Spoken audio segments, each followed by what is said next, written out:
السلام عليكم ورحمة الله وبركاته. اللهم صل وسلم على نبينا محمد وبارك لنا فيه. ازيكم يا اخواني واخواتي الكرام؟ ان شاء الله النهارده هنعمل ليمون المكمور، حاجة كده روعة، حاجة زبدة.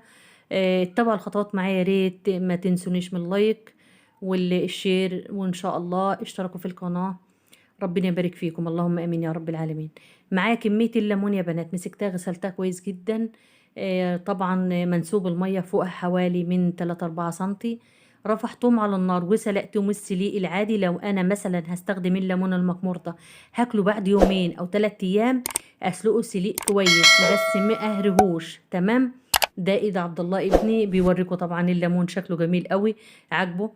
طبعا انا مسكته يا بنات، غسلته كويس زي ما انتم شايفين، ميته جميله جدا. رفعته على النار هسلقه، وبعد السليق من يوم لليله كده، كل شويه يا بنات طبعا بغير عليه الميه.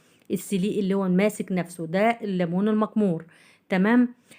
طبعا انا هوريكم. طبعا بعد ما انا سلقته وعدى عليه يوم بليله، كل شويه اغير عليه ميه، وحطيت له مره نص معلقه من الملح عشان تشد المرار اللي فيه.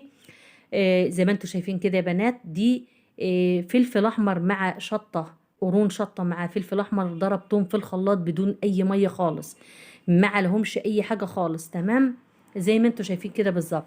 هحط كميه الملح زي ما انت عايزه بقى. انا بحبه رود، انت بتحبيه عالي في الملوحه، بس هو كده الملح بتاعه لما يبقى مظبوط، مثلا ايه بالمعلقه كده. تمام. يعني مثلا انا حطيت على ال2 كيلو دول، حطيت دي معلقه كبيره يا بنات، دي معلقه من الكبير.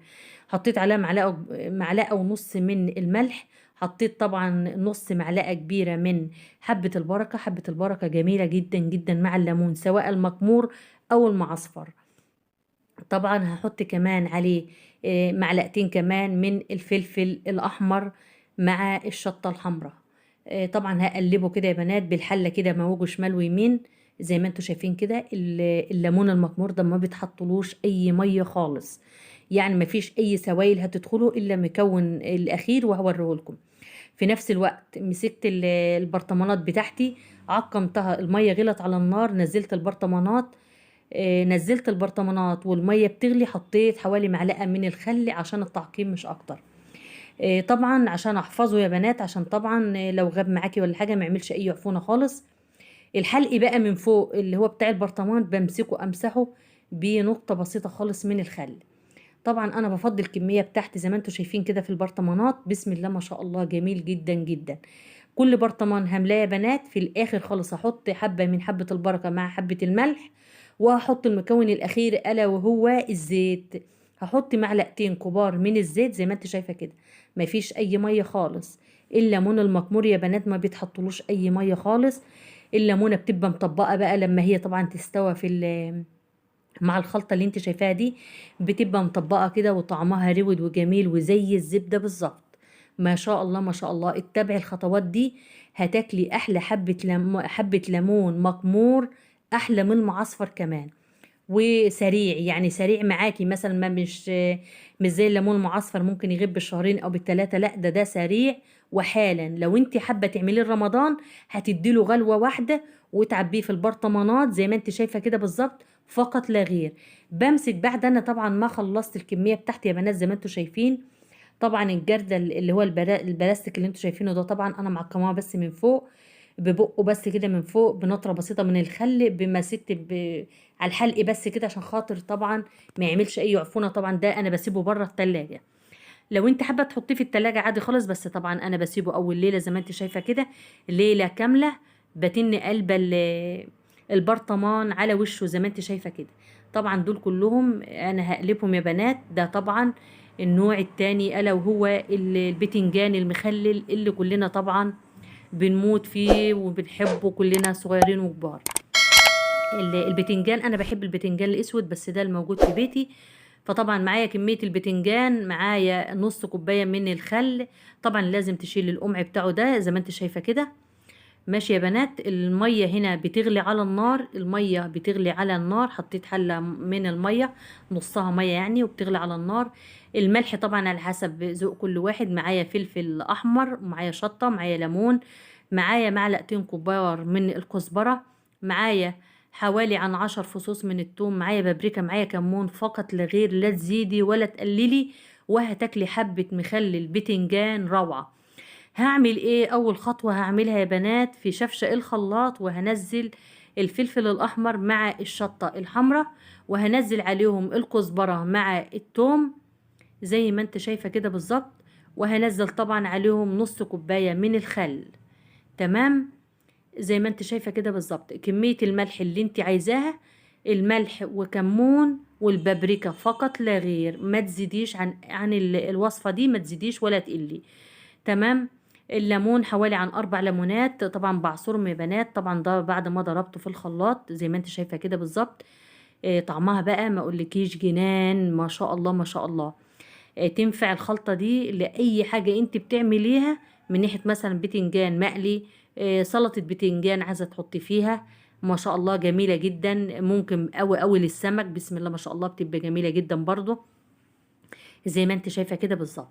كمية الخلطة زي ما انت شايفة كده، طعم وريحة بقى ما اقولكيش. يا رب يبارك فيكم، اللهم امين يا رب العالمين. طبعا في نفس الوقت المية بتغلي على النار زي ما انت شايفة كده. بنزل فيها البتنجان زي ما انت شايفة بالظبط.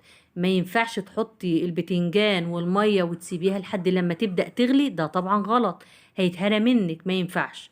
فطبعا المية بتغلي، فطبعا انا بنزل البتنجان وهحاول البتنجان بتاعي مهرهوش ازاي؟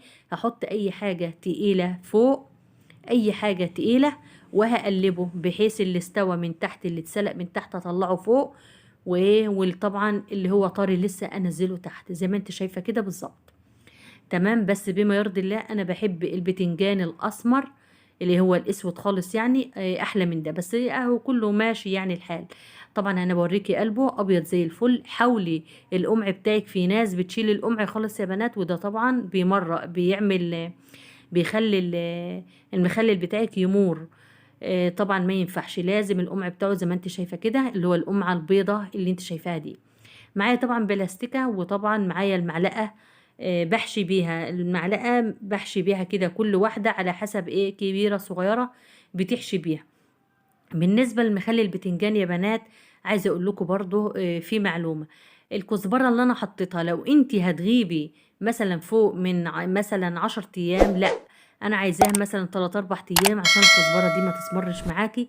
وتحاولي كمان ما تاخديش عيدان الكزبرة، وتحاولي كمان تاخدي الشواشي بس بتاع الكزبرة، ما إلا يدي ريحة بس، يعني ريحة طبعا وطعم. طبعا الكزبرة الكتير بتسمر الحاجة، ما ينفعش. زي ما انت شايفة كده بالظبط. انا بقولك معلومات عشان بس تفيدك مش اكتر. انا عارفة طبعا ان انتوا كلكم بسم الله ما شاء الله، جمال جدا، شاطرين، الله اكبر، ما شاء الله عليكم يا بنات. تمام. زي ما انت شايفة كده بالظبط، انا بحشي كل الكمية البتنجان الموجودة قدامي، قلبه ابيض زي الفل ازاي. طبعا مية السليق لا تحط لا فيها لا ملح ولا زيت ولا كاني ولا ماني، هي مية فقط لا غير، ما تزيديش عن المية فقط لا غير زي ما انت شايفة كده بالظبط. وبالنسبة برضو لليمون، ما حطيتش فيه اي حاجة خالص وهو بيتسلق زي ما انت شايفة كده يا بنات. طبعا انا حشيت الكمية كلها. البتنجان ما ينفعش يبقى بره يا بنات، لازم البتنجان يدخل التلاجة. هل ينفع ان انا مثلا بعد ما حشيته اسيبه زي ما هو كده؟ لا طبعا غلط، لا طبعا غلط. هقولك هتعملي ايه تاني، عشان طبعا ممكن البتنجان بتاعك ده تسيبيه لمدة 15 يوم كمان في التلاجة. ما شاء الله، دي خدت كوبايتين من مية سليق البتنجان، حطيت معلقتين من الهريسة اللي انا عاملاها ده طبعا، وكمية الليمون اللي اني عصرتها في الخلطة، قشر الليمون مع كوبايتين من سليق البتنجان، مع معلقتين من الهريسة اللي انا الخلطة اللي انا عاملاها، ضربتهم في الخلاط. وهزود فيهم طبعا، هزود بيهم البتنجان المخلل اللي ما شاء الله ريحته جميلة جدا، طعمه جميل قوي قوي قوي بما يرضي الله. مشي بالخطوات دي واحدة واحدة، هتاكلي احلى حبة بتنجان. كلنا كل بيت بيحتاج المخلل، مفيش اكلة الا بالمخلل. ربنا يبارك فيكم. وهقول لكم برضو، حاولوا ما تحطوش ملح كتير في المخللات، حاولوا ما تحطوش ملح كتير في المخللات. ربنا يبارك فيكم، اللهم امين. اللهم يا حنان يا منان يا ذا الجلال والإكرام، اللهم أكرمنا من فضلك، اللهم ارفع الوباء والبلاء عن أمة حبيبك، اللهم أمين يا رب العالمين. يا ريت ما تنسونيش من خالص الدعاء، وأتمنى من الله عز وجل إن يشفي كل مريض مسلم، اللهم أمين يا رب العالمين. طبعا يا بنات زي ما انا بوريكم دي اخر حاجة بوريلكم ان البتنجان بعد ما حطيت له طبعا المية بتاعته. ايه رأيكم فيه؟ طبعا هدخله التلاجة. وبالنسبة لليمون هسيبه ليلة كاملة واسيبه برضه بره، مش هدخله التلاجة ولا حاجة. ما شاء الله بيبقى زي الزبدة معايا. دمتم في امان الله، والسلام عليكم ورحمة الله وبركاته.